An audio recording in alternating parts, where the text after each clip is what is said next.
साल होली की छुट्टियों में अपने गांव दुर्गापुर वापस आता है, जहां उसे देख पूरा गांव खुशी से झूम उठता है। जब गया था तब इतना सा था और अब देखो कितना बड़ा हो गया है। हाँ सरपंच जी, जब मैं गया था तब आप भी बहुत जवान थे और अब देखो कितने बूढ़े हो गए हैं आप। चला चलो बढ़िया है। बच्चा घर वापस आ गया। इसी खुशी में आज रात पार्टी होगी। क्या बात है, गांव में भी पार्टियां होने लगी। वैसे अगर पार्टी की बात है तो आज क्यों सीधा होली पार्टी करते हैं। होली पार्टी की बात सुन चहल पहल में अचानक सन्नाटा छा जाता है, जिसे देख मनोज को कुछ अजीब लगता है, लेकिन तभी सरपंच बात पलट देता है। अब बहुत देर हो गई, चलो सब अपने घर चलो, पार्टी के बारे में कल सोचेंगे। मनोज भी मम्मी पापा के साथ घर आ जाता है, पर होली पार्टी और उस पर पूरे गांव की खामोशी वाली बात अभी तक उसके जहन से निकलती नहीं। पापा, होली पार्टी की बात पर सब चुप क्यों हो गए थे। अरे होगी उनकी कोई अपनी बात। मुझे गांव की पंचायत ही थोड़ी पता है। थक गया हूँ, चलो सो जाते हैं, कल बात करते हैं। पापा की बात मानते हुए मनोज भी सोने चला जाता है। आज तो छुपा लिया, लेकिन हफ्ते बाद जब होली का दिन आएगा तब इसे कैसे रोकोगे। अगली सुबह सूरज के साथ ही मनोज भी गांव घूमने निकल जाता है, जिस पर रास्ते में उसे अपनी ही उम्र के कुछ लड़के भी मिलते हैं, जिनसे दोस्ती कर अब वो उनके साथ घूमने लगता है। इसी तरह कुछ दिन बीत जाते हैं और होली नजदीक आने लगती है। दोस्तों, होली में 4 दिन ही बचे हैं, पर गांव में उसकी कोई तैयारियां क्यों नहीं दिख रही। क्योंकि यहाँ होली नहीं मनाई जाती। अरे पर ऐसा क्यों। वो राजा भूषण। अरे तुम 4 दिन के लिए आए हो, क्या इतना सोच रहे हो। चलो कुछ खाने चलते हैं। इसी के साथ एक बार फिर होली की बात को टलते हुए देख मनोज को शक होने लगता है। वो घर पहुंचते ही इंटरनेट पर अपने गांव और राजा भूषण के बारे में जानकारी निकालने लगता है। क्या, मुझे आज तक ये नहीं पता था। ऐसा कैसे, किसी ने मुझे कुछ बताया क्यों नहीं।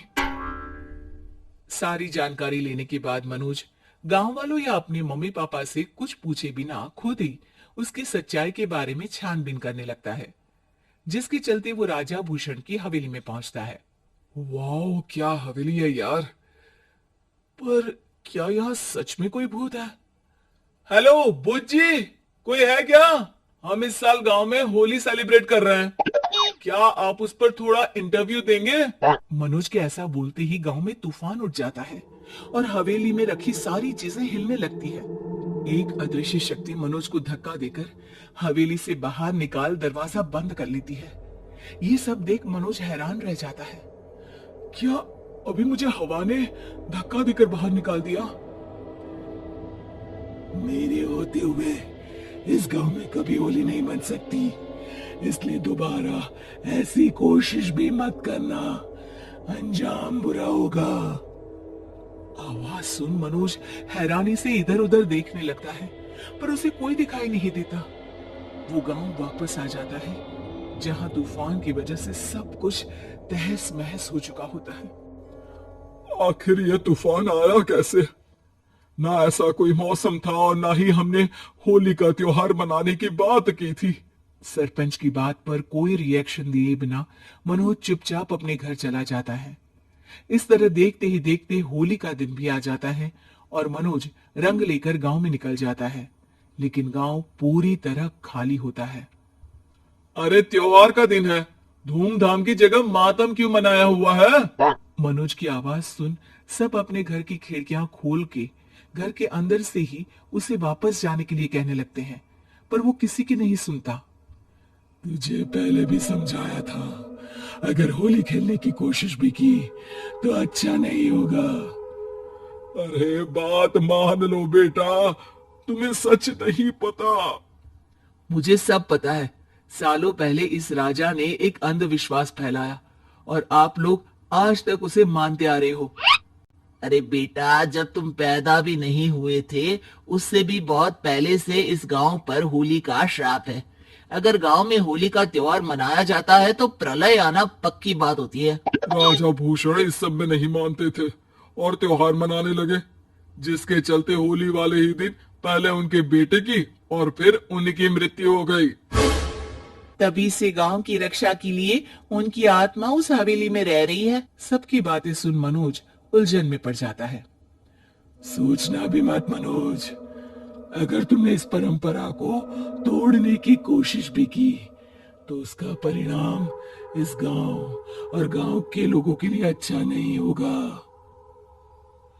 मुझे भी यकीन नहीं हो रहा कि आप लोग एक बेतुकी बात को मानकर सालों से रंगों के त्योहार को मातम की तरह मनाते आ रहे हो। मनोज किसी की कोई बात ना मानते हुए पूरे गांव में रंग बिखेर देता है, जिसके तुरंत बाद वहां तूफान के साथ बिजलियां गरजने लगती है। अचानक मौसम में ऐसा बदलाव देख जहां मनोज कंफ्यूजन में आ जाता है, वहीं गांव वाले डर से सहम जाते हैं।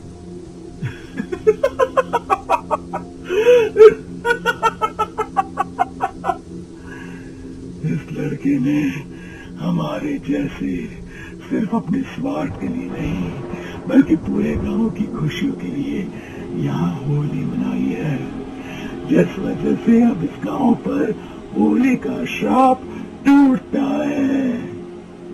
ऐसा बोलकर राजा का भूत वहां से गायब हो जाता है, जिसके बाद गांव के लोग धूमधाम से होली मनाते हैं। खुशियों के रंग गांव में बिखरे ही होते हैं कि अगली सुबह अचानक मनोज कहीं गायब हो जाता है और एक बार फिर गांव में होली का नया रात